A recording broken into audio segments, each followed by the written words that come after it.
23ാമത് Dubai marathon നാളെ നടക്കും. മാരത്തണിന് വഴിയൊരുക്കുന്നതിനായി ചിലയിടങ്ങളിൽ റോഡുകൾ അടച്ചിടുമെന്ന് ദുബായ് RT അറിയിച്ചു. ദുബായ് സ്പോർട്സ് കൗൺസിലിന്റെ പിന്തുണയോടുകൂടിയാണ് മാരത്തൺ സംഘടിപ്പിക്കുന്നത്. ദുബായ് മാരത്തണിന് വഴിയൊരുക്കുന്നതിനായി സുഖീം ജുമേറ മേഖലകളിലെ നിരവധി റോഡുകൾ പുലർച്ചെ മുതൽ ഉച്ചയ്ക്ക് 1 മണി വരെ അടച്ചിടുമെന്ന് റോഡ് ഗതാഗത അതോറിറ്റി അറിയിച്ചു. ദുബായ് മാരത്തൺ രാവിലെ 6 മണി മുതൽ ഉച്ചയ്ക്ക് 1 മണി വരെയാണ് നടക്കുന്നത്.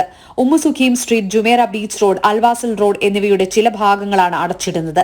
ജുമേറ ബീച്ച് റോഡിലൂടെ 42 കിലോമീറ്റർ ദൂരത്തിൽ ദുബായ് പോലീസ് അക്കാദമിക്ക് സമീപമുള്ള സുഖീം റോഡിൽ മാരത്തൺ ആരംഭിക്കുകയും അവസാനിക്കുകയും ചെയ്യും. ജുമേറ ബീച്ച് റോഡ് വഴി ബുർജൽ അറബ്, മദീനത്ത് അൽ ജുമേറ ഹോട്ടലുകൾക്ക് മുന്നിലൂടെ മാരത്തൺ കടന്നുപോകും.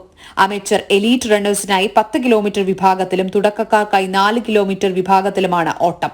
റേസർമാർ ഇടതുവശത്തുള്ള ദുബായ് മീഡിയ സിറ്റിയുടെ പ്രവേശന കവാടത്തിലൂടെ കടന്നുപോവുകയും വെസ്റ്റിൻ ദുബായ് മിന Zayani beach resort and മറീനയിലെ traffic സിഗ്നലുകളിൽ തിരിച്ചെത്തുകയും ചെയ്യും.